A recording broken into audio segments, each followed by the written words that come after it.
Normalmente, cuando se piensa en un texto legal o civil de la antigüedad, existe, digamos, esta expectativa casi automática de una rigidez absoluta. Es como observar una obra de ingeniería estructural de la era del bronce. Sí, claro. La imagen mental es la de un código frío, ¿no? Tallado en piedra. Exacto, tallado en piedra. Alguien rompe una regla y el juez simplemente señala la losa inmovible para dictar el castigo. Es un sistema binario. Es una visión muy común. Lo catalogamos todo en blanco o negro, culpable o inocente. Y la verdad hay algo reconfortante en esa simplicidad, ¿eh? En tener las cosas categorizadas de forma tan visible y sin matices. Totalmente. Pero luego, al abrir el material de nuestra inversión profunda de hoy, que se centra en el capítulo 23 del libro de Éxodo, esa losa de piedra se desmorona para revelar algo completamente distinto. De pronto, el panorama legal no es una estructura inerte, sino un ecosistema social vivo, orgánico y profundamente interconectado. Y muy avanzado para su época. Sí, muchísimo. Y bueno, antes de adentrarnos en esta red de leyes antiguas, es el momento perfecto para dar una cálida bienvenida a quienes nos escuchan hoy. De verdad, deseamos que una bendición divina acompañe y fortalezca a su día y su semana entera, sin importar desde dónde estén sintonizando. Así es, bienvenidos a este análisis, porque el propósito hoy es precisamente desarmar esa idea de reglas arcaicas, basándonos en las notas, contextos y comentarios de las Biblias de estudio Holman y la Nueva Almeida Actualizada, o NAA. La misión es explorar cómo este código trasciende su época. Que no es solo un manual, ¿verdad? Exacto, no es solo un manual de comportamiento, es un sistema asombrosamente sofisticado que entrelaza la justicia social con los ritmos ecológicos y una serie de promesas divinas muy, muy específicas. Y lo que resulta verdaderamente fascinante para mí, yo estoy asombrada, es la resonancia que tiene con la actualidad, porque al examinar los mecanismos detrás de estas leyes, surgen respuestas a dilemas que parecen exclusivos del mundo moderno. Problemas que creemos que inventamos nosotros. Tal cual. Estamos hablando de dinámicas que hoy llamaríamos la cultura de la cancelación, el agotamiento sistémico o el famoso burnout, y esa obsesión casi destructiva por el éxito instantáneo. Sí, el querer todo ya. Exacto. Entonces, para entender cómo funciona, el texto comienza estableciendo los cimientos en la Corte de Justicia, y la primera advertencia es una prohibición directa contra seguir a la multitud para hacer el mal o torcer un testimonio. Y el mecanismo detrás de esa primera regla es crucial, ¿eh? En el contexto de Israel, la justicia no era simplemente, digamos, un acuerdo social para mantener el orden. Estaba diseñada para ser un reflejo exacto de la evaluación misma del Señor. O sea, un estándar mucho más alto. Claro, por lo tanto, la verdad objetiva es sagrada. Las notas de estudio explican que dejarse llevar por la mayoría para esparcir rumores falsos o aliarse con alguien impío es un intento de alterar esa realidad objetiva. La opinión popular, sin importar cuán ruidosa sea, nunca tiene el poder de reescribir lo que es verdad. Wow, es que si trasladamos ese principio al entorno digital actual, el paralelo es innegable. Es la anatomía exacta de la mentalidad de turba en las redes sociales. Totalmente, el hinchamiento digital. Exacto. Hoy es extremadamente fácil, casi un reflejo automático, unirse a la destrucción pública de la reputación de una persona simplemente porque el algoritmo muestra que, no sé, miles de personas más lo están haciendo. El texto antiguo ya comprendía que el consenso masivo es un imán para la injusticia. Advierte que el peso numérico de una multitud no valida una mentira. Y esa búsqueda de la imparcialidad absoluta se lleva hasta sus últimas consecuencias. El texto prohíbe explícitamente el soborno. Obviamente. Sí, porque dice que ciega la perspicacia y pervierte las palabras de los justos. Es decir, distorsiona la capacidad cognitiva del juez. Pero el marco legal establece que no se debe favorecer a las personas basándose en su estatus económico. Y es aquí donde la regla se aplica, de manera interesante, en ambas direcciones. A ver, aquí yo creo que es necesario hacer una pausa y cuestionar esa aplicación bidireccional, porque genera un conflicto genuino. A ver, cuéntame. Es evidente por qué un sistema legal dicta que no se debe favorecer al rico. El peligro de que el poder económico compre la justicia es, pues, una amenaza constante. Pero el texto indica explícitamente que tampoco se debe favorecer al pobre en su demanda legal. Ajá, así es. ¿No resulta esto contradictorio? O sea, la intuición moderna dicta que la compasión exige proteger al más vulnerable. Pedir que no se le favorezca parece chocar de frente con toda la narrativa de misericordia que suele rodear estos textos, como que me hace ruido. Claro, te entiendo. Es una aparente contradicción brillante. Y el análisis de los eruditos resuelve este dilema al separar la caridad de la jurisdicción. Ah, ok. Separar caridad de justicia. Exacto. La verdadera justicia, el mecanismo que sostiene a toda la sociedad, colapsa si pierde su imparcialidad. Torcer un veredicto por lástima destruye la integridad del sistema judicial de la misma manera y, ojo, con la misma gravedad que lo hace un soborno millonario. ¡Wow! Eso es fuerte. Es que si un tribunal fue ya a favor de alguien ignorando los hechos objetivos, solo porque esa persona se encuentra en la pobreza, está cometiendo una injusticia sistémica. La evaluación debe basarse en la verdad, no en el estatus de la persona. Incluso si ese estatus evoca la más profunda simpatía, la compasión tiene un papel inmenso en la comunidad, pero el tribunal debe operar como un santuario estricto de la verdad. Entiendo. Es una separación de poderes emocionales, por así decirlo. El tribunal busca la verdad, mientras que la comunidad ejerce la compasión. Exactamente, muy bien dicho. Y esa ética del cuidado práctico aparece inmediatamente después de una manera casi, no sé, cinematográfica. El código describe un escenario donde alguien camina por un sendero y encuentra un animal de carga, un buey o un asno, extraviado o colapsado bajo el peso excesivo de lo que transporta. Sí, una escena muy cotidiana en esa época. Pero el detalle que lo cambia todo es que el animal no pertenece a un vecino amigable, sino a un enemigo declarado, y la ley te obliga a intervenir y ayudar. Y exige una intervención física muy laboriosa. No es solo avisar de lejos y decir, oye, ahí está tu asno. Si el asno está postrado, la persona debe acercarse, trabajar hombro a hombro con su enemigo y levantar al animal. Lo que resulta verdaderamente revolucionario aquí es cómo el texto maneja la psicología humana. ¿A qué te refieres? A que no exige que la persona modifique mágicamente sus sentimientos internos, ni que desarrolle, no sé, un cariño repentino por quien detesta. Exige que la ética se eleve por encima de la emoción. Obliga a realizar una acción práctica y restaurativa que rompe el ciclo del odio mediante la pura rectitud hacia la propiedad y el bienestar del otro. Claro, es la acción precediendo a la emoción. Tú actúas bien y la emoción ya se ajustará después. Y esa misma empatía activa se exige hacia los extranjeros, utilizando la memoria histórica como motor.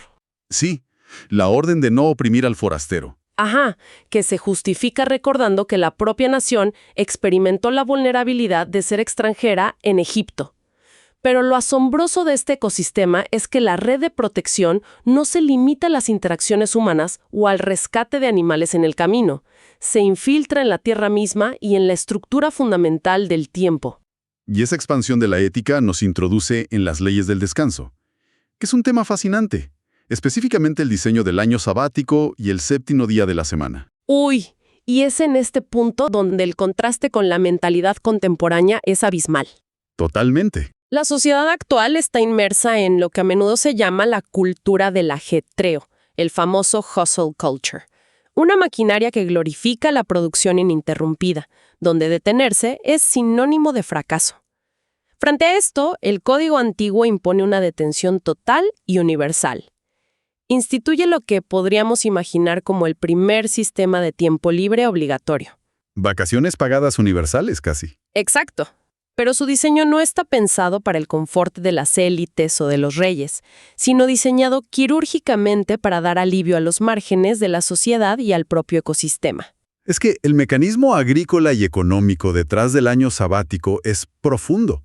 Durante 6 años, el sistema permite sembrar, cultivar y acumular. Pero el séptimo año exige que la tierra repose por completo. Un barbecho forzado. Sí, y los comentarios de la Biblia NAA detallan que esto tiene un propósito dual. Ecológicamente, permite que los nutrientes del suelo se regeneren, pero socialmente, lo que la tierra produce por sí sola durante ese año de descanso se convierte en propiedad pública. Está destinado específicamente para que las personas empobrecidas puedan recolectar alimento y, lo que sobre, queda para la fauna silvestre. ¡Qué maravilla de sistema! Es un interruptor de emergencia diseñado para frenar la acumulación extrema e ininterrumpida de riqueza, garantizando un piso de supervivencia para los más vulnerables. Y esa misma lógica de interrupción se aplica a la escala micro de la semana laboral. O sea, 6 días de trabajo y al séptimo la maquinaria se detiene por completo. La justificación que ofrece el texto no es mística o superetérea, es profundamente terrenal. ¿Sí? Muy práctica. El descanso es para que el buey y el asno recuperen sus fuerzas y para que el hijo de la esclava y el extranjero, y cito, se revigoricen, literalmente para que puedan tomar aliento. El sistema asume que la ambición humana, si no tiene límites impuestos desde el exterior, terminará exprimiendo hasta la última gota de energía de las clases trabajadoras y de los animales. Y filosóficamente, imponer este freno es una lección sobre la propiedad. Al detener la producción, ya sea un día a la semana o un año entero, la sociedad entera reconoce que no son los dueños absolutos de la tierra ni de su propio tiempo. Son administradores. Exacto. Se asumen como administradores de un mundo que pertenece al Creador. Detenerse requiere la enorme fe de creer que el mundo no colapsará solo porque las manos humanas dejen de trabajar por un momento. Claro, no todo depende de ti. Y además, este reposo no es un vacío pasivo. Es una recarga que prepara a la comunidad para el siguiente gran ritmo del ecosistema social, que es la celebración colectiva. Ese es el paso lógico. Un sistema que obliga a descansar también debe proveer, digamos, el espacio para el asombro y la gratitud. Y así llegamos a las 3 grandes festividades anuales requeridas por la ley. La fiesta de los panes sin levadura, la de la siega o primicias y la fiesta de la cosecha. Ajá, al final del ciclo agrícola. Y es vital entender por qué estas celebraciones están tan atadas a la agricultura. En el mundo antiguo, la cosecha era el momento de mayor vulnerabilidad y dependencia del clima. Llovía o no llovía, y de eso dependía tu vida. Atar la adoración a estos ciclos mantenía a la nación anclada a la realidad de su dependencia. Y el material de Holman analiza la palabra hebrea utilizada para estas festividades, que es chag. Chag, ok. Sí, y no describe ceremonias solemnes, aburridas y silenciosas. Chag implica realizar una peregrinación, moverse geográficamente, y está ligada etimológicamente a la idea de danzar en círculo, de una inmensa alegría comunitaria. Y la regla de oro de estos encuentros es presentarse con las primicias del trabajo. Un recordatorio físico de que todo logro inicial es una provisión concedida, no solo un triunfo individual. Me encanta. Hasta aquí, de verdad, la estructura fluye con una lógica hermosa. Hay justicia imparcial, protección a los vulnerables, descanso ecológico y grandes peregrinaciones llenas de danza y gratitud. Pero, Siempre hay un pero. sí, al llegar al final de las instrucciones de estas fiestas, aparece una de las reglas más desconcertantes de todo el documento. Es un freno en seco. Después de legislar sobre la estructura misma de la sociedad, de repente se inserta una prohibición culinaria extremadamente específica. Ya sé a cuál te refieres. Dice, no cocerás el cabrito en la leche de su madre. Es muy específica. Demasiado.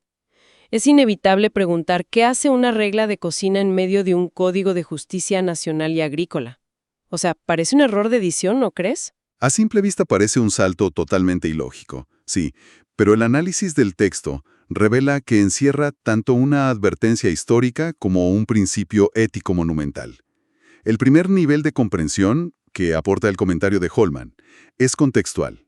Investigaciones sugieren que hervir un cabrito en leche era una práctica ritual de las culturas paganas circundantes. O sea, los vecinos lo hacían. Exacto. Se utilizaba como una especie de magia simpática o un hechizo de fertilidad, buscando manipular a las deidades locales para que multiplicaran los rebaños.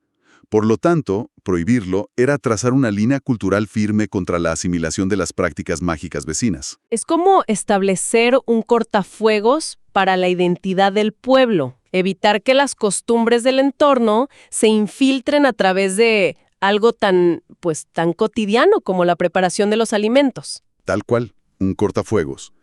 Pero el segundo nivel de comprensión, que está detallado en la Biblia NAA, va mucho más profundo y conecta con toda la ética ecológica que venimos discutiendo.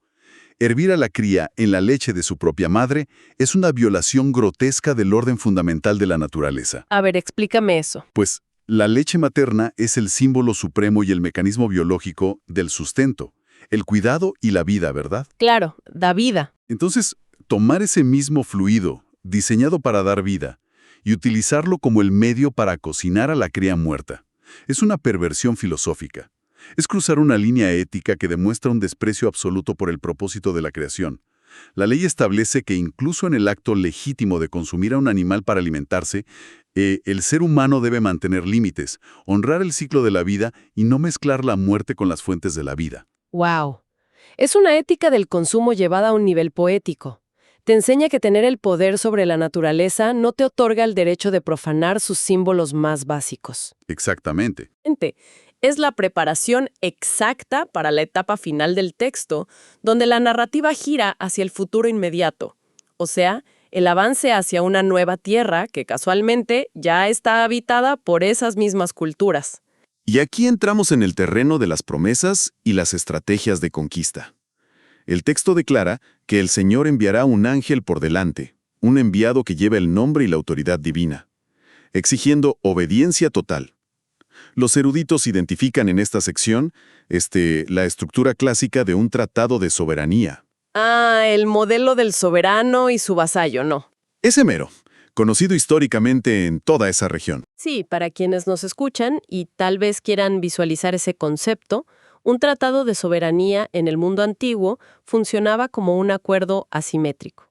Un rey inmensamente poderoso, el soberano, extendía un paraguas de protección militar y prosperidad sobre una nación más pequeña y vulnerable, el vasallo. Ajá, una relación de desigualdad, pero de protección. Exacto. Y a cambio de esta protección integral, el soberano no pedía dinero o impuestos. Pedía algo mucho más totalizador, que era lealtad exclusiva. Ninguna otra alianza externa estaba permitida. Y esa es la dinámica exacta que vemos aquí. Y los beneficios de esa lealtad exclusiva se enumeran como bendiciones directas sobre las necesidades más elementales, la provisión de pan y agua, y la eliminación activa de la enfermedad y la esterilidad. Que eran las grandes preocupaciones de la época. Claro, y las notas aclaran que esta promesa es en realidad una fuerte polémica, digamos, un ataque retórico contra las creencias de la región. Los pueblos cananeos adoraban deidades altamente especializadas. Tenían un dios para la lluvia, otro para la fertilidad del ganado, otro para la salud. Estaba todo fragmentado. Exacto. Al garantizar todos estos aspectos, el texto está declarando el monopolio absoluto del creador sobre el bienestar, haciendo irrelevantes a todas las deidades locales. Y bueno, en cuanto a la confrontación militar en sí, se promete enviar terror por delante de ellos para desestabilizar a los oponentes.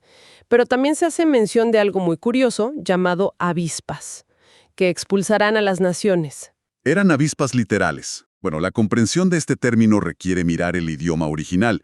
La palabra hebrea traducida como avispas es tsira, aunque podría referirse a enjambres literales.